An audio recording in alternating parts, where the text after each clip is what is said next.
should go into the challenge. Yeah. You gonna do that now? Perfect. Sorry. Oh my lord. Oh my god, how do you guys get so big? It's good. It's sad, but it's good. No, it's good. It's not sad. It's all good. I'm happy to see you. I said, is there like no There's not. There hasn't. There's not. No, the church wrote Ari out of the budget 2 years ago. So. Oh really? Yes. That's. So I didn't come for a year. I thought you did that because there was a period where you had to. A little. And I extended it. They might bring it back in. Yeah, I told them I'd like to chat with them at some point, but my health is not at a point where I was talking to them about it. So it's like I have too many other things happening.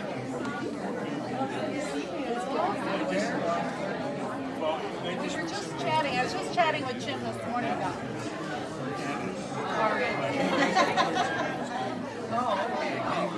He travels every weekend for something.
Persuasion today, the pressure, and some of us actually can don gay apparel easier than others. He's the only one that can. Try that again. All right. I said some of us can don gay apparel easier than others.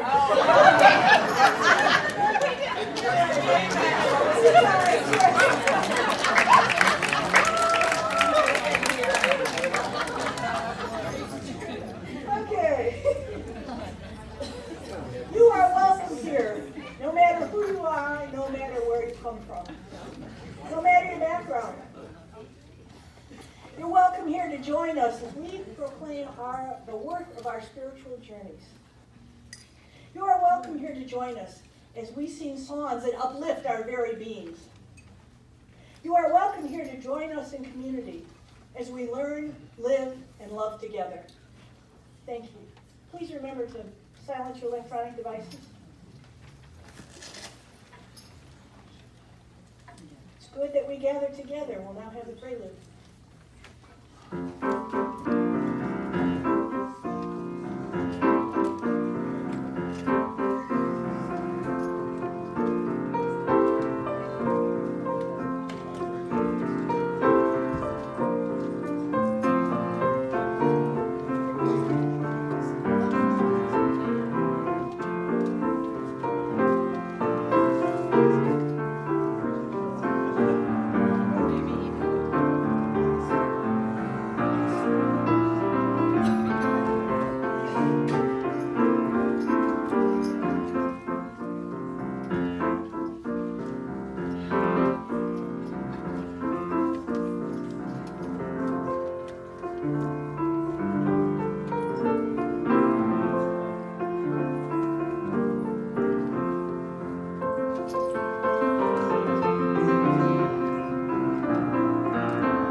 have said goodbye to the last full moon of the year, and now we are in the period of the longest darkness. On December 21st, the winter solstice, or Yule, will begin the 12-day celebration of the rising of the sun. Yuletide predates the Christmas holiday by thousands of years, and Dan will tell us more about all that later. Our opening words today are partially taken from Margaret Cheatham's words, who's a retired union minister from Bellingham, Washington. It is a good morning to be together. When winter's darkness spreads across the land and hints of cold sleep through our heavier clothes, we hurry here, drawn by the warmth of familiar faces and new faces, to the welcoming walls in this house. Here, for this hour, we open ourselves to new understanding, reassurance, and hope. For this is a place where truth, where love and challenge meet. Welcome. It is a good morning to be together.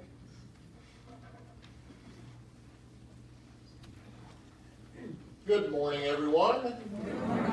It is great to see so many people decked out in their Yule best with all kinds of fun headwear and sweaters and fairy outfits and all kinds of other garb. So this is just super fun, isn't it? If you look around and see everyone, this is super cool. And yes, I am in fact dressed as Odin. This is my inspiration, the picture in the order of service. So I am Odin, the Norse god and Father Winter, that we'll learn a bit more about in a few moments. So it's great to be together.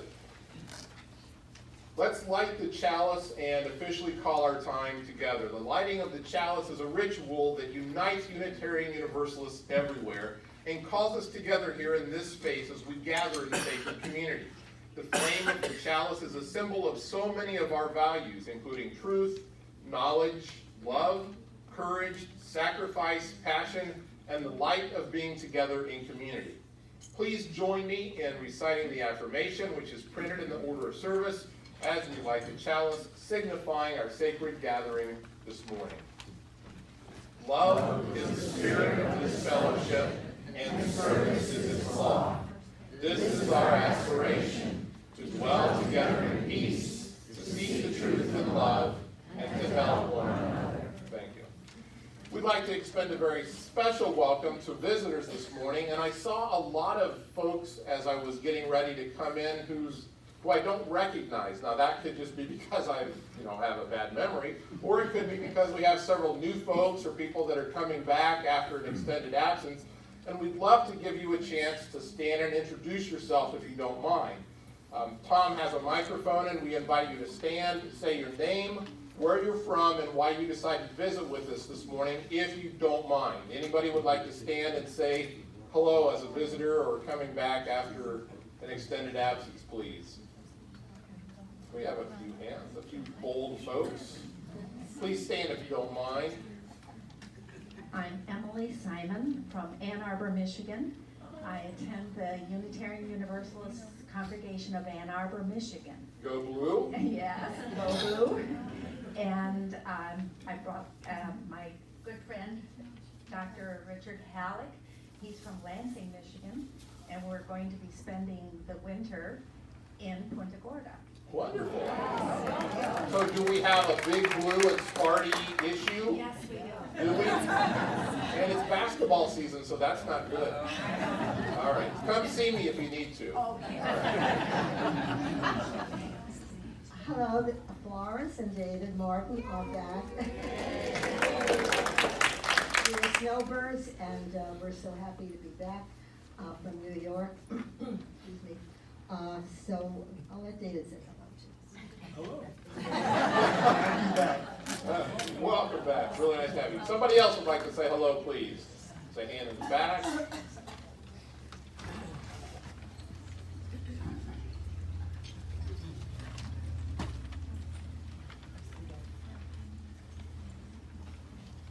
My name is Karen Dion, my spouse Terry. This is our first time here. We live in Rotunda.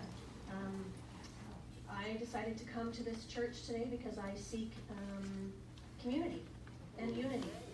I'm a Canadian. I married an American. Welcome. Very great to have you. Karen and Terry, right? Wonderful. Hi, I'm Donna Schmader. My husband Nick and I are snowbirds, and we just got back in town this week. Great to be back. And you got the memo about what to wear today, I see. Excellent. Anyone else like to say hello? Well, we're super glad that you're all here, and we invite you to stay after the service. We have a social hour with some coffee and drinks and all kinds of snacks. We really enjoy a chance to get to know you and say hello, and you can ask questions and learn more about us if you're visitors. So please plan to stay with us for a while after the conclusion of the service. And if you didn't get a chance to on your way in, we have a welcome table where we invite you to come and not only get a name tag, but fill out a little information sheet so that we know how to get a hold of you, and you can sign up for our newsletter if you'd like more information about us that way. Our first songs today are not, you notice you didn't get hymnals coming in because the lyrics are in the order of service. We're going to sing some traditional Yuletide songs today, which should be pretty fun. So, Jim, we're just going to do the first two back-to-back, right? We're not going to take a break or a pause or have an intermission or anything. All right, good. So we're going to start with Oh Christmas Tree and the 12 Days of Christmas, and we're going to talk about that again during the message. So we invite you to rise and body your spirit and sing heartily with us.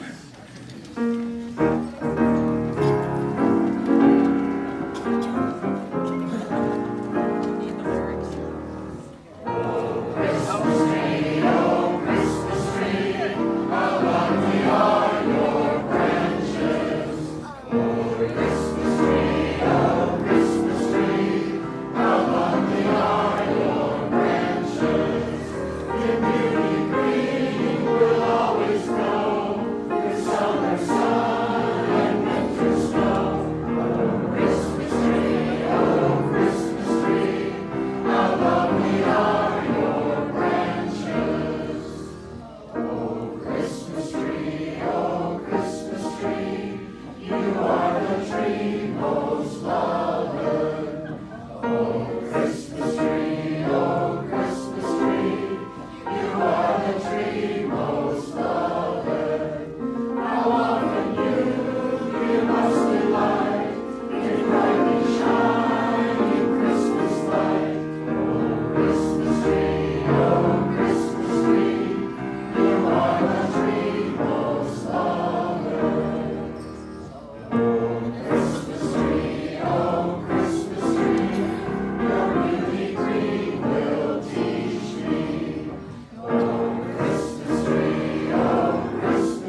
So much fun. And I just realized that I forgot to put my lapel mic on this morning. Can everybody hear me okay? All right, we're going to forget it then, Tom. Okay. In a mood of prayer and meditation, we now read from the Book of Life. Each Sunday before the service begins, you may add joys or sorrows, both large and small, to be read from the Book of Life during the service. The book you will find Sunday mornings as you come in at a table just inside the door. In our tradition, we revere the living of our lives as sacred endeavors, believing that the joys and sorrows we experience hallow the living of our days. And here are today's entries. Sonia Waters remains at Life Care Center in Punta Gorda. Visits are encouraged. A few of us visited Sonia yesterday, and she was in good spirits. This holiday season, try to visit her or others in nursing facilities. It's a gift to them and to you. And we also have a card in the back for Sonia. If you would care to sign it, it's going to be, I think, something really nice to give to her. Where will that card be exactly? It's on the table with the snack bar. That's on the snacks with the table. So in order to get a snack afterward, you have to sign the card. This is what we call quid pro quo.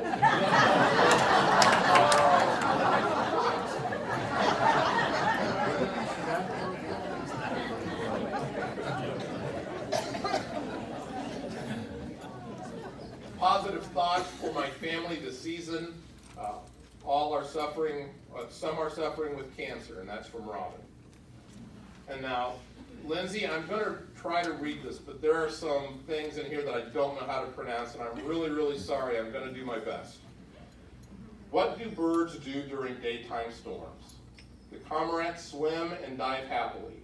The cutest of cates, the pie-billed grebe, paddle happily. The cattle egret leave their cows and hide in the shrubs. The kestrel flutters up high then makes his daring dive for lunch. And the fire ants still bite both ankles while you stare at the soaring red-tailed hawk.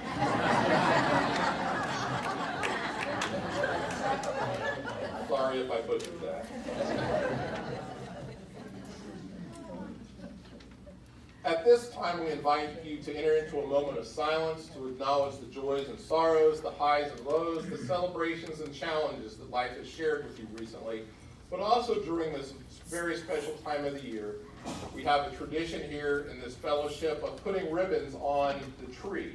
And so instead of the stones that we have been doing the past several weeks, today we invite you to come to the table that you'll find there. There are ribbons on there. Grab a ribbon and place it on the tree, or tie it for an honor or in memory of someone or an occasion, as a joy or a sorrow that you would like to share, to lift that burden off of your shoulder, or simply to have a moment of solitude with your ribbon and the tree as a sign of gratitude for the universe.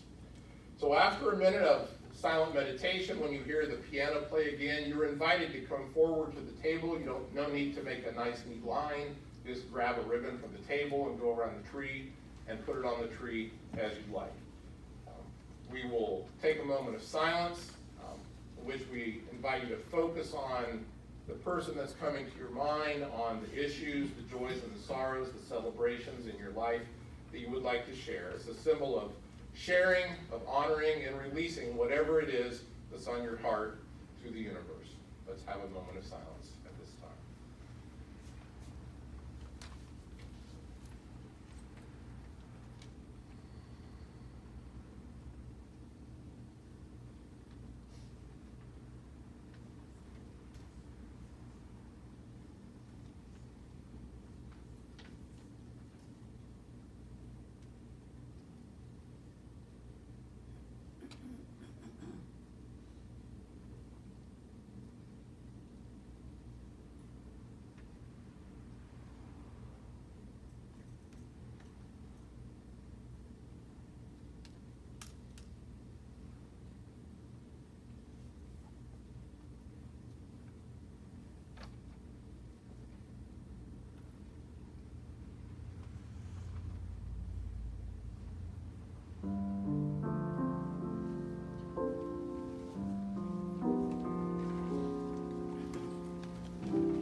and the myriad of feelings and emotions pouring forward is just giving me the chills.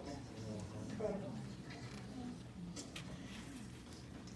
One of the most important goals of the world's faith traditions is to bring humanity closer to the divine by acts of creation and compassion. One of the goals of this fellowship is to encourage all who gather here to grow more and more generous in both spirit and action. Each week we take an offering that allows us to exercise that all-important generosity of spirit, an offering that supports this congregation in our many ministries. If you're visiting with us today, please do not feel obligated to give. Your mere presence is quite enough. As the ushers come forward to pass the baskets, your donations will be most gratefully received.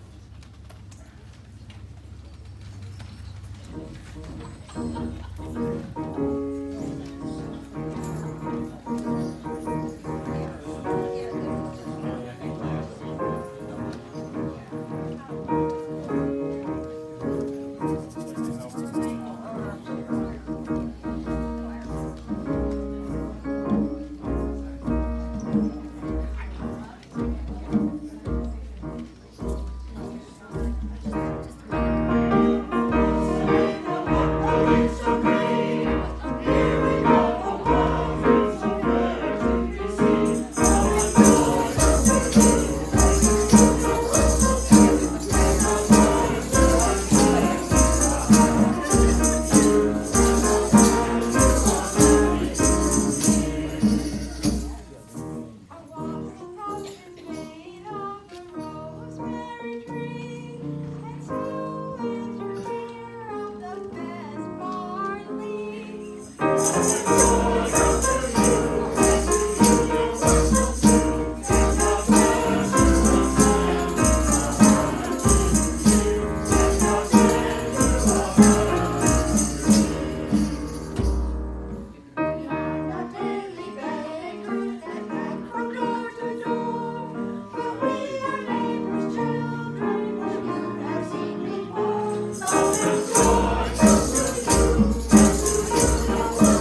to tell you that I feel so blessed being here, being your minister. Very, very few of my goofy ideas do people say no to. I'll chat with Jim and I'll say, hey, how about if we do this? And he'll go, oh, yeah, we can make that work. And I'll talk to the worship associates at the worship team meeting and I'll say, how about if we try this? And I'll go, yeah, that could work. And to see so many of you decked out today and all the fun songs and the great spirit, I was so moved at the ribbons. I'm just overwhelmed. I'm just so blessed, and thank you for letting me be here. I'm honored.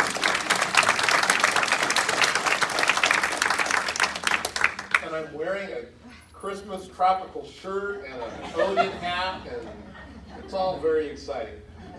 Before we go further, I do want to give a spoiler alert because we're talking about Yuletide things. I'm going to talk a lot about all of the different stories that help me understand Santa better. And if you have this monolithic idea of who Santa is, then hopefully you will be enlightened today by all the different cultures and ideas and mythologies that have informed the Santa story. And makes it, I think, really rich and fun and super interesting. The word Yule and the idea of Yule comes from a pagan idea of a 12-day festival that has been centuries and centuries and centuries old, celebrated by not just Germanic people, but others from northwestern Europe, around the solstice in December and leading into January as well. By about the 900s, yes, that long ago, Yule was already mapped on the Christian celebration of Christmas and its surrounding festivities. The church had connected those winter celebrations. Yule, in fact, the word, if you go back in its etymology, it means a celebration, which is why we are celebrating so much today. Yule also carries associations with various types of farm animals. Some of you might remember pictures or paintings or depictions of a Yule goat decorated for this time of year, and Father Christmas often wrote or is depicted as being with or on a Yule goat of some type. And it is a symbol of Christmas throughout Scandinavian countries especially.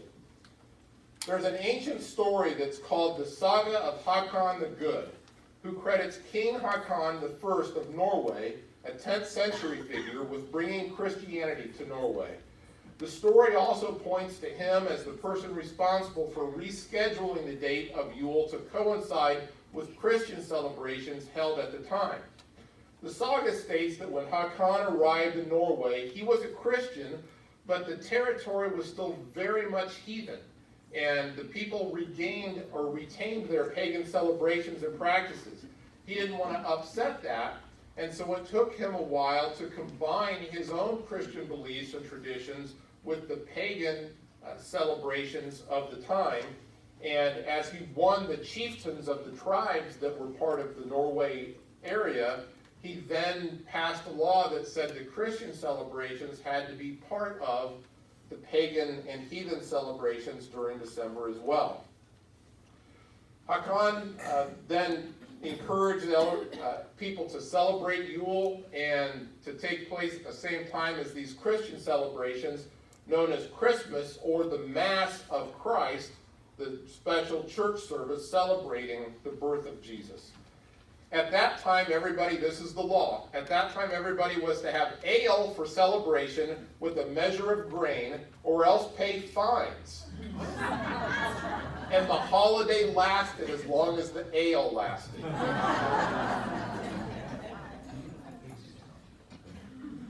The Norwegians know how to party. The story of Santa Claus, as we know him today, is a fusion of many myths and legends and folklore from several different cultures, including the Turkish bishop St. Nicholas that we know so much about from the Christian tradition, the German folk tales of Sinterklaas, and the Norse god Odin are very familiar to many of us. Thanks to more modern-day retellings of Viking tales, many people envision Odin as a lanky, craggy-faced, spear-carrying god of war who gave one of his eyes in exchange for wisdom and walked around with a raven perched on his shoulder, also the father of Thor. That depiction might sound very different from a jolly old elf who bounds down our chimneys every year, right? But maybe not. The modern image of Santa that we have mostly is based on drawings by cartoonist Thomas Nast, and they were created around the mid-1800s. And they were based on a description of Santa Claus from Clarence Clement Moore's 1923 poem, A Visit from St. Nicholas, which we mostly know as "'Twas the Night Before Christmas." But prior to this, Santa Claus was described in very different terms. He was described as a tall, gaunt old man with long white beard, wearing a fur coat and wide-brimmed hat, which just happens to match the description of Odin from about the same time. Everyone knows that Santa Claus lives in the North Pole, where his workshop is headquartered. We see this all the time in depictions.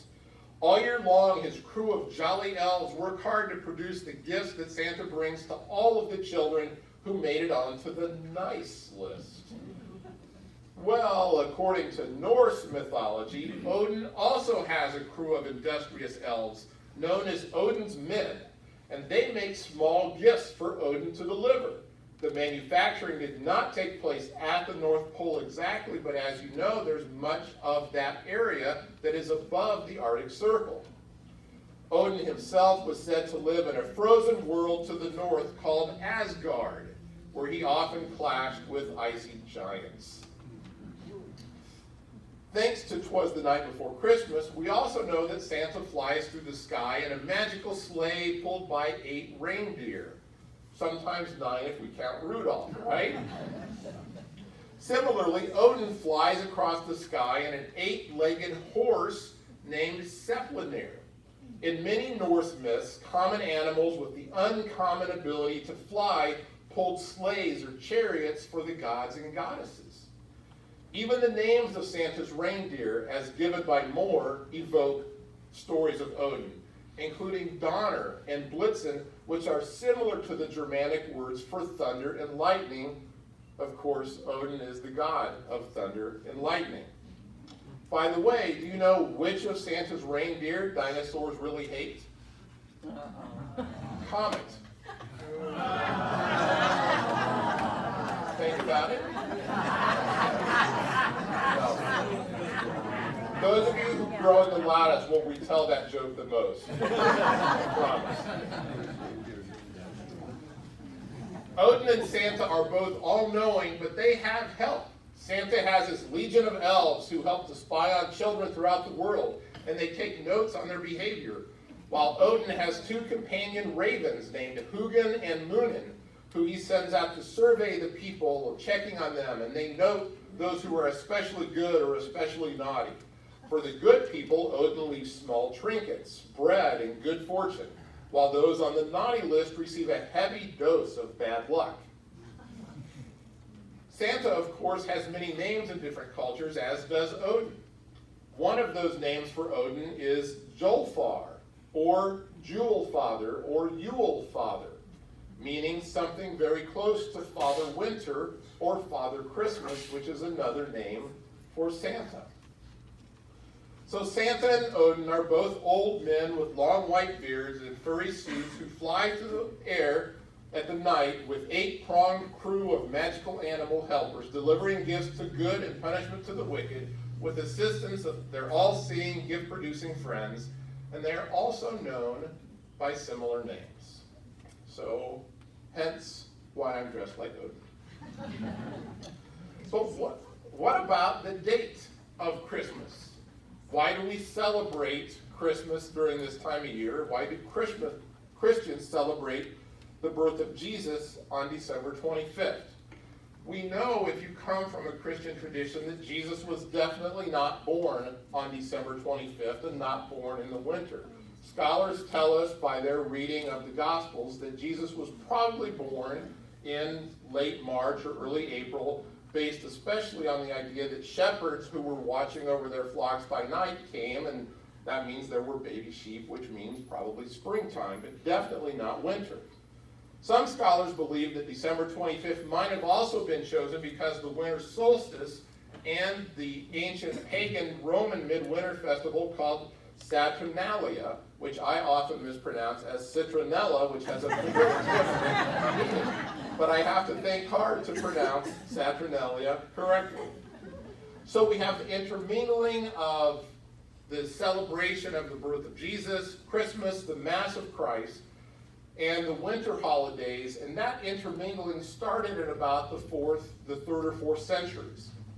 But if we fast forward to the history of America, some of you who enjoy history probably remember reading that the Puritans, when they came to America to set up their ideal society and not be persecuted for their beliefs, they actually had outlawed Christmas for many, many years because of its pagan origins. They didn't want the celebrations and the gifts and all of the things that came with that.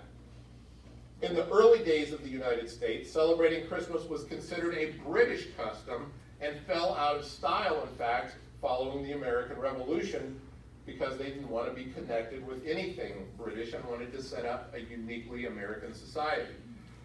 It wasn't until 1870 that Christmas became a federal holiday on December 25th. But there are many other pagan roots to the traditions and celebrations and observances that we share during this time of year that we call Christmas. The 12 Days of Christmas is a fun song to sing, and we are familiar with it as we heard all in good voice earlier.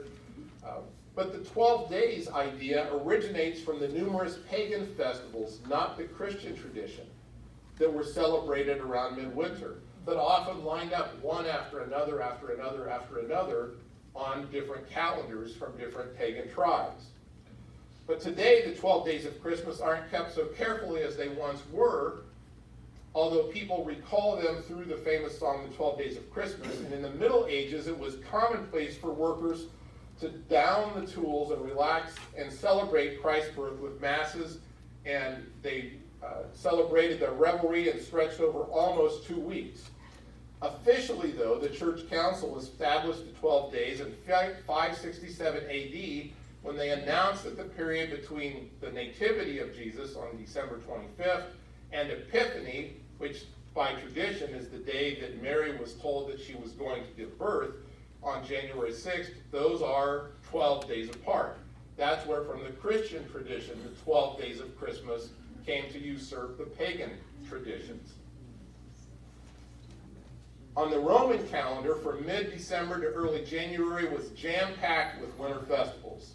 Most famous of all, as I mentioned, was Saturnalia, which started December 17th, and in the imperial period lasted for over a week.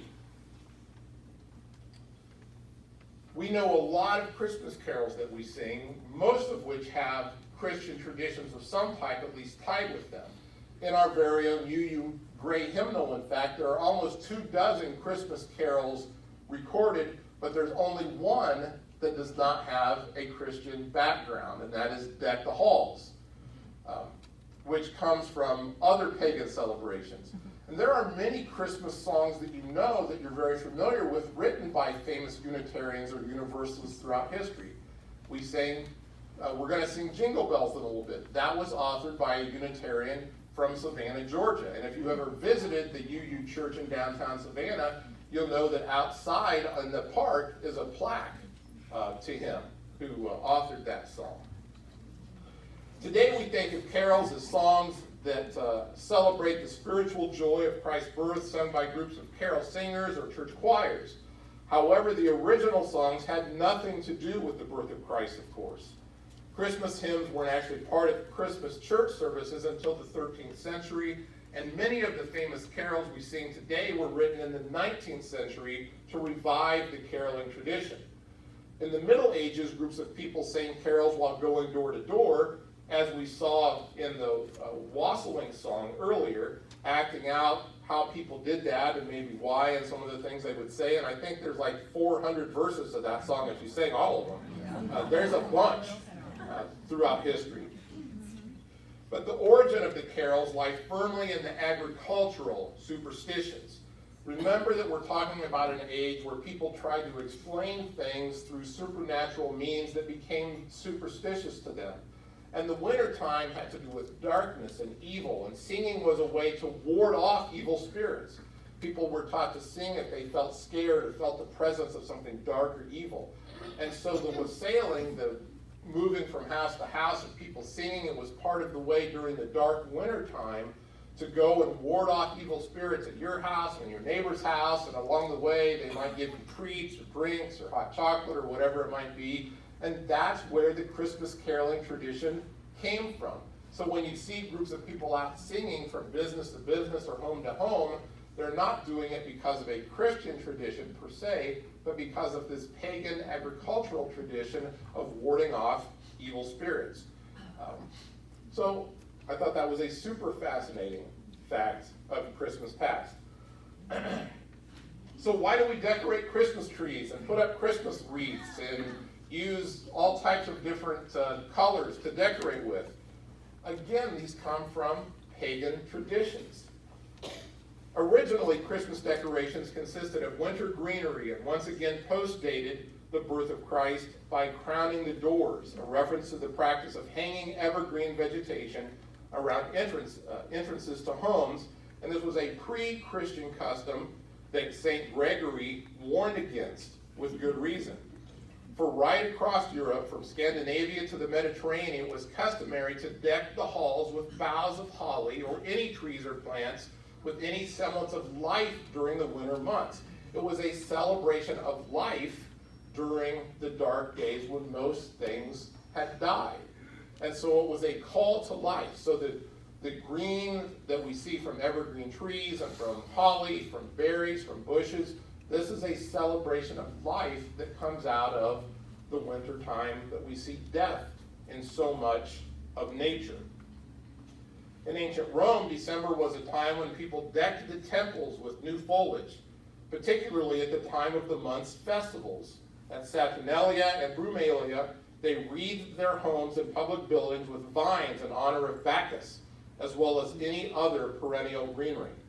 For the ancient Egyptians, such greenery was not readily at hand, so they used palm leaves, a symbol of resurrection and rebirth, as a midwinter decoration.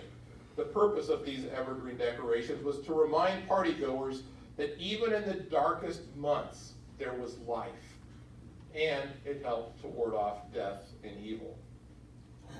One theory about the origin of the Christmas tree is that it has its roots in props from medieval mystery plays.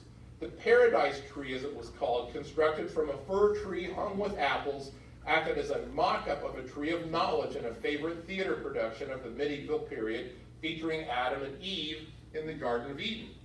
By the 16th century or 17th century, similar trees began to appear in the doorways of German houses, decorated with apples and wafers, precursors of the more familiar baubles and cookies or chocolates that we see as part of Christmas decorations today. Wreaths, of course, come in circles, which is a reminder of the cycle of life, which is another important part of the celebration of pagan traditions during the wintertime. Holly, with its spiked, glossy green leaves and bright red berries, was a mainstay of medieval Christmas garlands and remains a perennial symbol of Christmas. To justify its association with the Nativity, Christians devised stories that linked the use of holly to Christ. In one legend, a young shepherd boy made the newborn Savior the gift of a small holly crown. However, after he placed his somewhat prickly present on the baby's head, the child felt ashamed at its simplicity and so began to cry. His tears caught on the holly leaves, and when Jesus touched them, they turned into scarlet berries. But despite being a symbol of winter, the vibrant red and green of the holly was also a potent symbol of life. The vivid colors stood out in the darkness, in the midwinter darkness. We also see mistletoe as part of Christmas decorations. Where did that come from? Well, mistletoe was another plant which, like holly, fruited in the depths of winter, so it became regarded as a symbol of life. So profoundly embedded into Christmas was mistletoe. Even when prohibited, it was hard to dislodge mistletoe from Christmas celebrations. An unnamed English botanist in the 1650s recorded how, despite Puritan prohibitions against Christmas mistletoe, it was carried many miles to set up houses around Christmas time when it was adorned with a white, glistening berry. Historians date the practice of kissing under the mistletoe to the 18th century. However, links between mistletoe and romance are rooted in actual ancient history. Pliny the Elder, in his natural history records, show how Druids harvested mistletoe from oak trees to brew antidotes to poison and to aid fertility. Mistletoe was also sacred in the Norse goddess Frigga, the goddess of love. Norse warriors meeting opposing tribes to discuss peace would always lay down their arms under a bough of mistletoe. So even though mistletoe was a mostly pagan plant, its connotations of peace and love made it perfect for the central Christian message of Christmas love.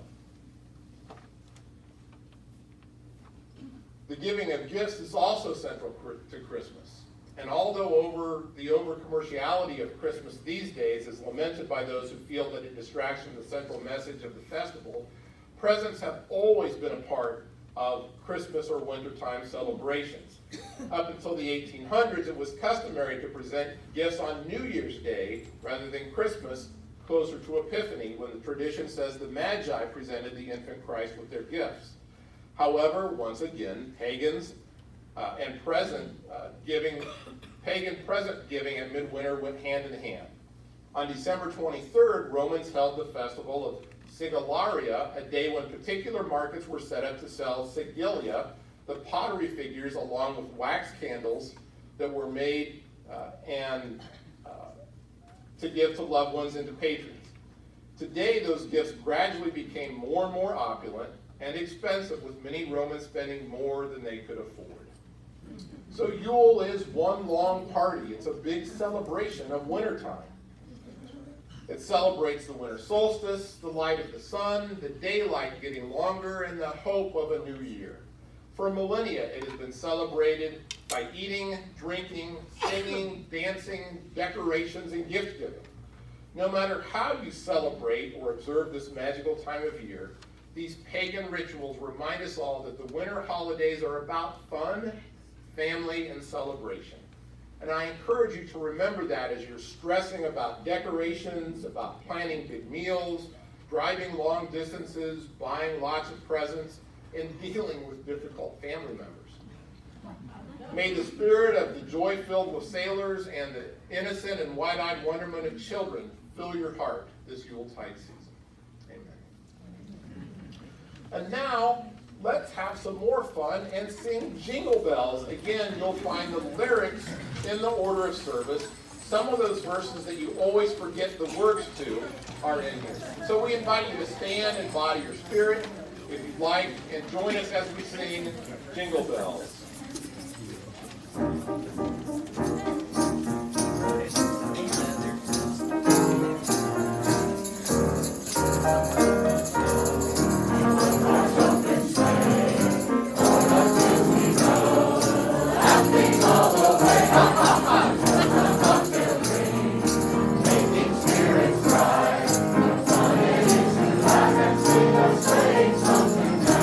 Oh,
No, it wouldn't be?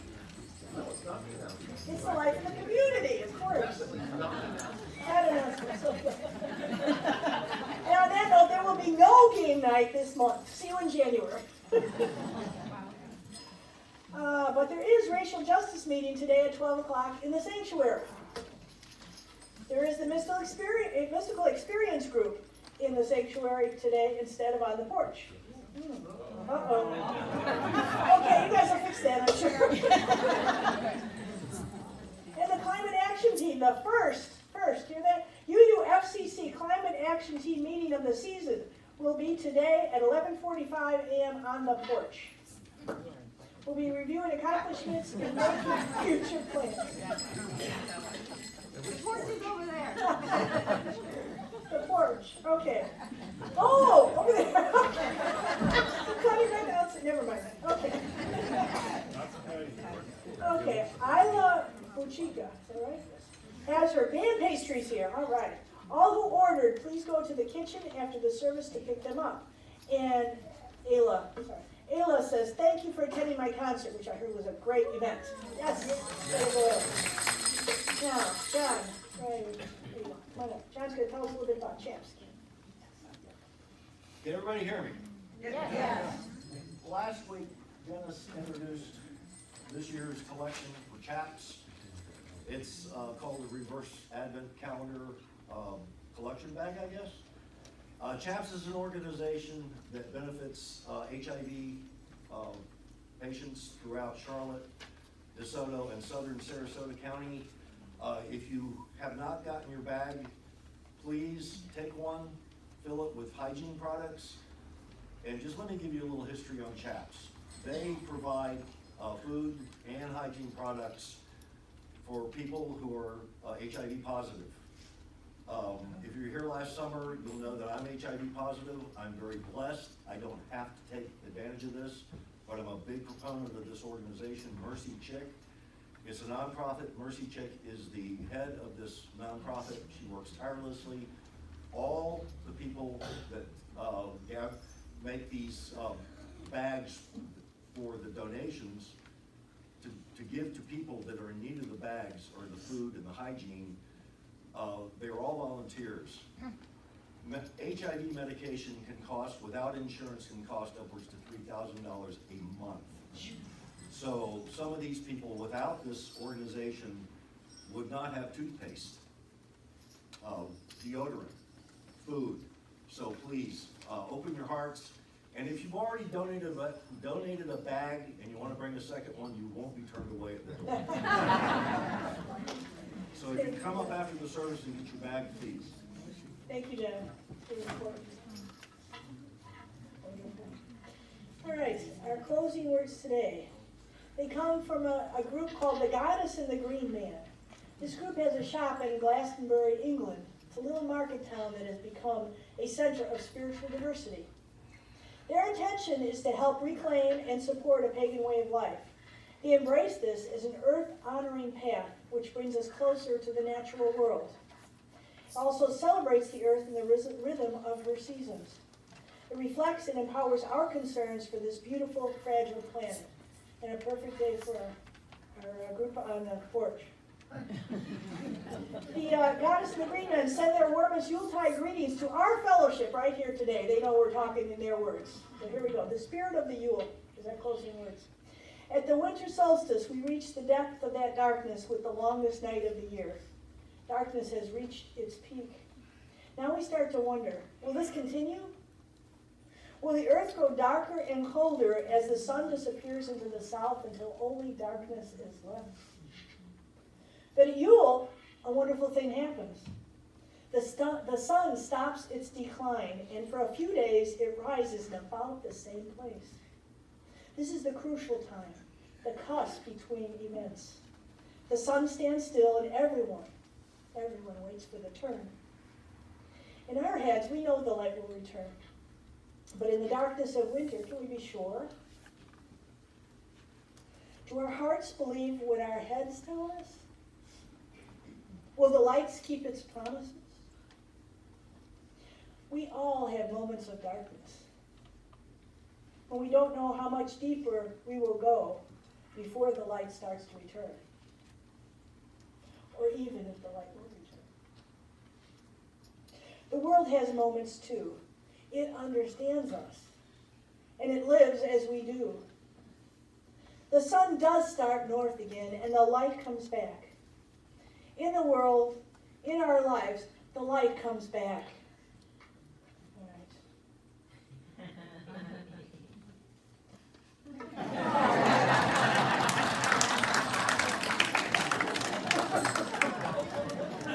Above all, Yuletide is a celebration of the return of the light, the promise fulfilled of light birthing out of darkness. It is a time to share love and celebrate with our community of family and friends. And now we extinguish the chalice, but not the light of hope, the fire of commitment, or the warmth of our community here. May those ideals shine in our lives and warm our hearts until we are here together again.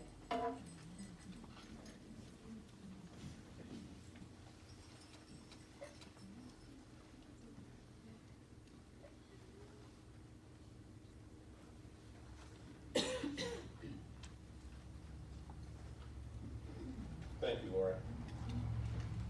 It's been another really wonderful time of celebration today as we've learned about Yule and observed some of the traditions that we know from childhood connected with Christmas.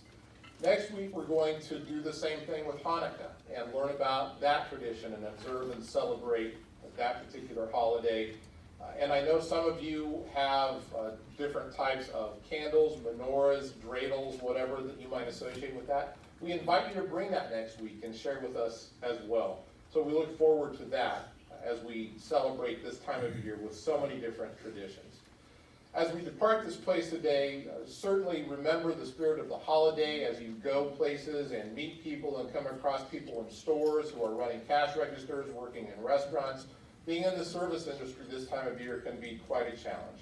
So please remember to be a blessing to everyone you meet. Let's join together as we share our community benediction.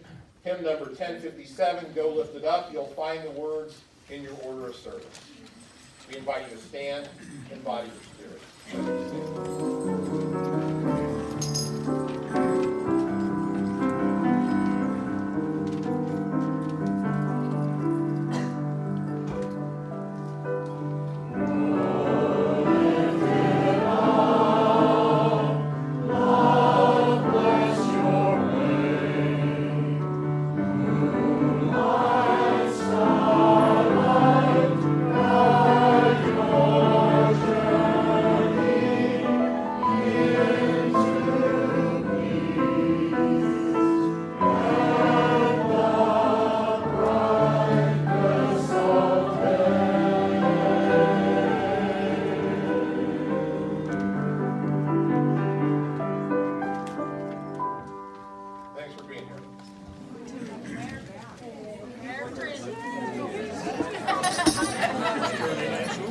Are you? I'm taking it.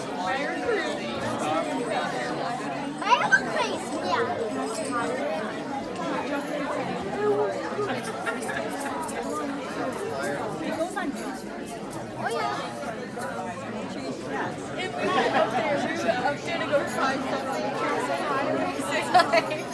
Hey! They're hard.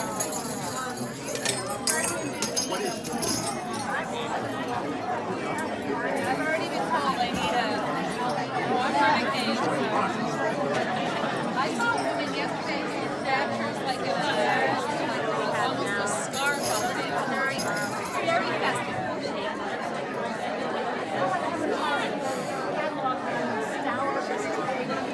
Yeah, very.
Until the 29th.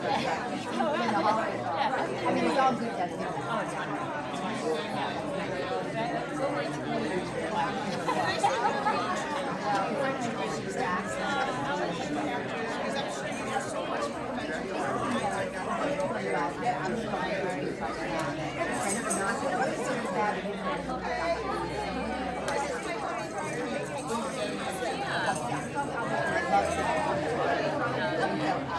Ha ha ha!